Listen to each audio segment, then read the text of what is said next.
Assalamualaikum warahmatullahi wabarakatuh. Alhamdulillah, salatu wassalamu ala rasulillah. Puji syukur kepada Allah, salat dan salam buat Rasulullah. Kaum muslimin, hadirin, para pemirsa, video saya pada hari ini akan membahas satu ringkasan tulisan tentang 9 strategi setan menjerumuskan manusia. Tujuan membahas ini adalah agar kita memahami kiat-kiat setan menyesatkan kita, menjerumuskan kita, supaya kita bisa menghindari atau mengetahui dan bersikap lebih baik terhadap cara-cara yang dilakukan oleh setan. Yang kedua, dengan mengetahui kita cara setan menjerumuskan kita, semakin hari kita semakin dekat dan berlindung kepada Allah, karena hanya Allah yang bisa memberi perlindungan kepada kita dari godaan bisikan setan tersebut. Mengapa ini kita bahas, saudara, bahwa dalam kehidupan kita ini kita harus memposisikan musuh kita sebagai musuh, sahabat sebagai sahabat, teman sebagai teman, agar kita tidak salah dalam bersikap. Musuh kita dalam hidup ini yang paling berat itu adalah musuh yang berada dalam diri kita, yakninya hawa nafsu yang ditopang oleh setan.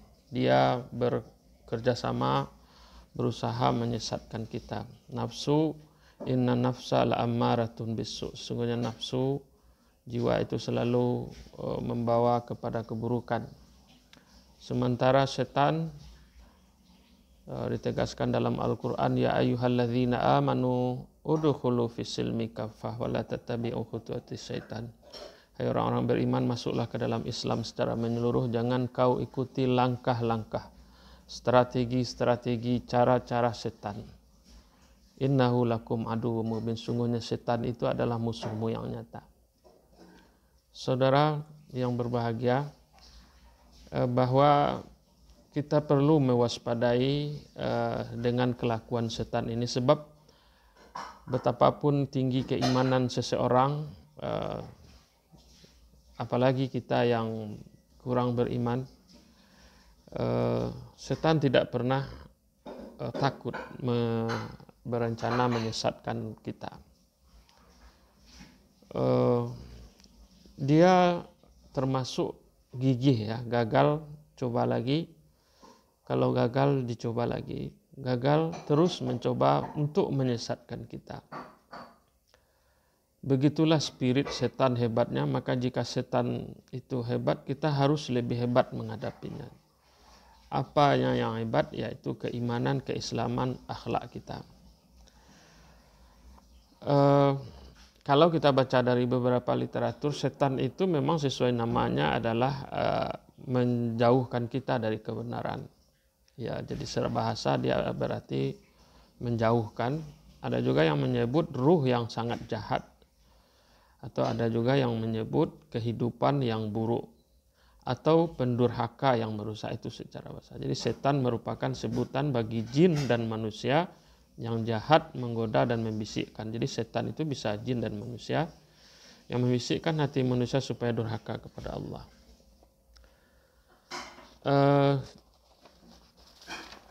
Kalau kita baca Al-Quran, ayat-ayat yang berbicara tentang bagaimana setan itu strategi, langkah-langkah, metode dia menyesatkan kita atau menjerumuskan kita ke jalan yang sesat. Setidaknya seperti yang tampak di hadapan kita, ada 9 cara setan menjerumuskan manusia. 9 cara ini diungkapkan oleh Al-Quran supaya kita hati-hati dan berlindung kepada Allah. Jangankan kita orang awam, orang yang sedikit ilmu, sedikit ilmu iman, dan tidak termasuk para wali-wali Allah. Para rasul pun berhasil digoda setan. Kita ingat bagaimana pintarnya setan merayu Nabi Adam alaihissalam, sehingga Adam dikeluarkan oleh Allah dari surga. Oleh sebab itu kita harus hati-hati bagaimana cara-cara setan itu. Ini bisa kita lihat dalam buku Strategi Setan Menjerumuskan Manusia yang melanjangi strategi setan, Dr. Amiruddin MSI. Dia menyebutkan ada 9 strategi setan menyesatkan manusia. Yang pertama disebut strategi waswasah.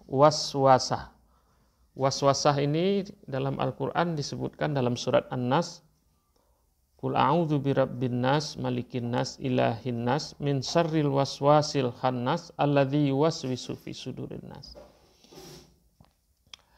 Artinya adalah membisikkan keraguan pada manusia ketika melakukan kebaikan dan amal saleh. Dia membisikkan keraguan. Alladzi yuwaswisu fi sudurin nas. Dia meragukan hati kita ketika kita akan melakukan kebajikan. Contohnya saat kumandang azan subuh dan tubuh kita masih dililit selimut, lalu terbesit dalam pikiran kita nanti 5 menit lagi. Ini adalah waswasah. Yang kedua adalah tazyin. Zayyana yuzayyinu tazyin. Uzayyin. Ada dalam Al-Quran, saya lupa ayatnya. Fabima agwaitani, ya Allah, karena engkau sudah menggawakan saya, mencelakakan saya diusir dari surga gara-gara Adam.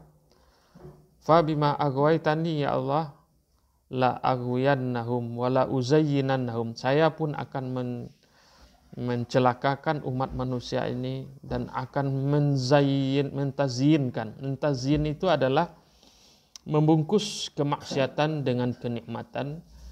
Segala yang berbau maksiat biasanya terlihat indah. Atau bisa juga, jadi hal-hal yang berbau maksiat itu dibungkus oleh setan sehingga kelihatan dia bagus.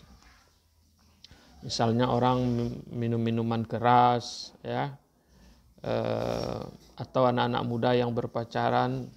Padahal itu adalah jalan maksiat, tetapi dihiasi dengan keindahan oleh setan.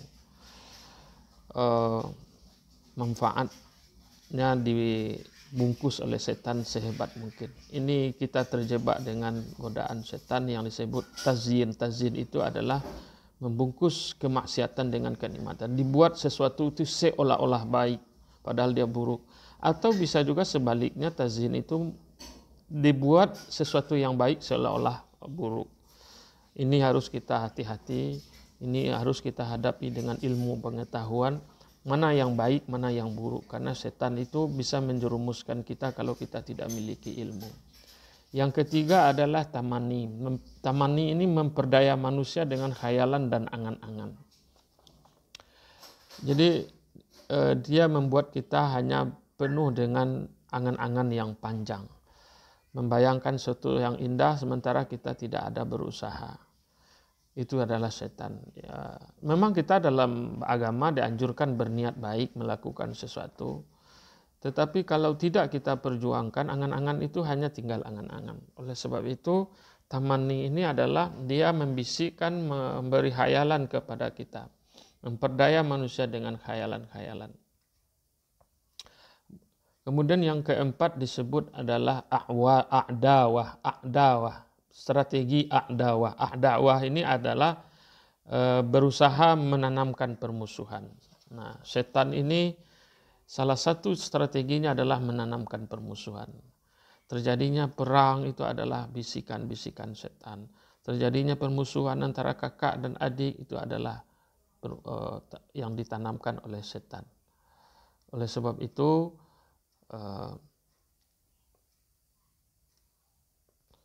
kita harus hati-hati sehingga baik kepada, bahkan permusuhan yang terjadi itu sering terjadi antara karib kerabat, saudara, teman dan sahabat.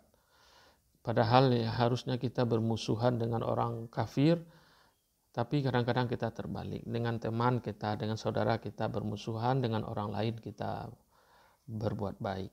Ini harus hati-hati kita. Kemudian yang keempat, takhwif. Takhwif itu adalah menakut-nakuti. Pernahkah kita merasa takut miskin? Atau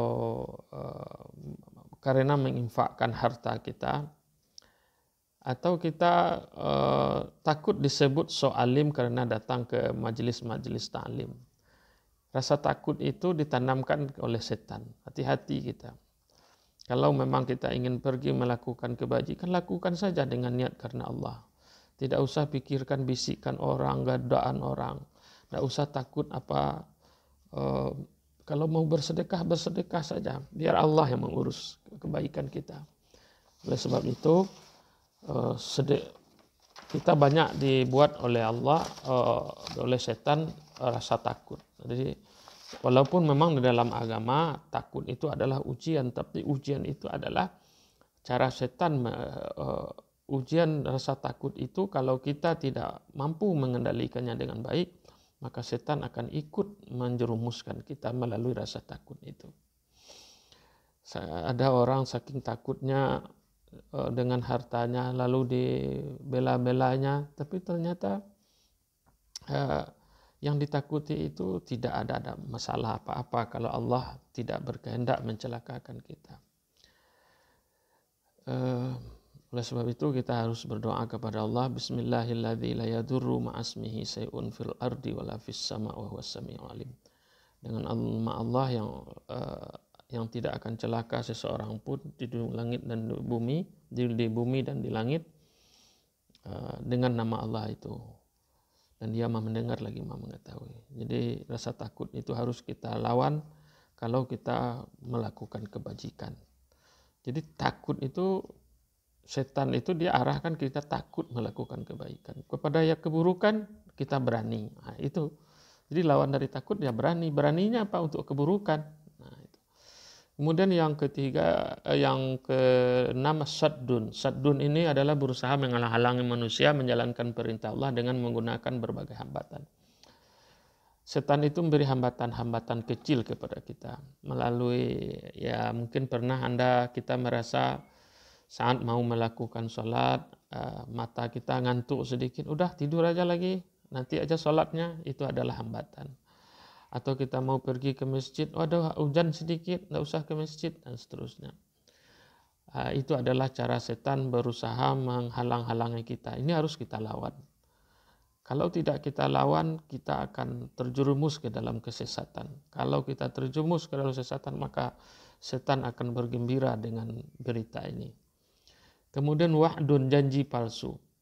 Dia berusaha membujuk manusia agar mau mengikuti dan memberikan janji-janji yang menggiurkan. Akhirnya manusia mempercayainya. Misalnya banyak kasus seorang wanita menyerahkan dirinya pada seorang pacarnya. Itu contoh muda-mudi ya. Ini janji-janji palsu. Ini setan yang bekerja ini. Ini hati-hati generasi muda ya. Ini dia memberi wa'dun, itu namanya, menjanji palsu. Kemudian yang ke-8 adalah kaidun. Kaidun ini adalah tipu daya. Setan berusaha sekuat tenaganya memasang sejumlah perangkap agar manusia terjebak. Pernah kita umpamanya diberi tugas lalu berpikir nanti saja mengerjakannya karena waktu masih lama. Ternyata setelah dekat waktunya kita mengerjakan sesuatu itu secara asal-asalan. Ini tipu daya setan. Ini kita harus hati-hati. Setan itu menipu kita. Kemudian yang ketiga, yang ke-9 adalah nisyanun. Sesungguhnya lupa itu adalah hal yang manusiawi. Lupa itu sebenarnya manusiawi, tetapi setan berusaha agar manusia menjadikan lupa sebagai alasan untuk menutupi tanggung jawab.